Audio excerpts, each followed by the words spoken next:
Nafikiri tunajua kuna dawa ambazo zinasababisha watu waweze kupata watoto mapacha, lakini dawa hizi pia tunasema zinatumika kusaidia kupevusha mayai. Kwa hiyo utapozitumia kuna hali fulani ya mayai kupevuka au kukua, na yanapokuwa mayai haya mara nyingi inaweza kukuletea hali ya kupata watoto hao mapacha.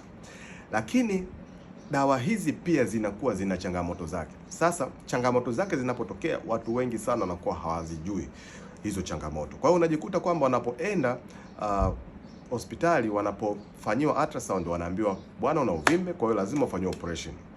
Naomba niwakumbushe jambo moja, ni kwamba unapokuwa umetumia hizi dawa aidha za kupata mapacha au kupevusha mayai kwa ujumla, ninakushauri hakikisha kile unapotumia umetumia mzunguko huu, mzunguko ujao kafanye ultrasound.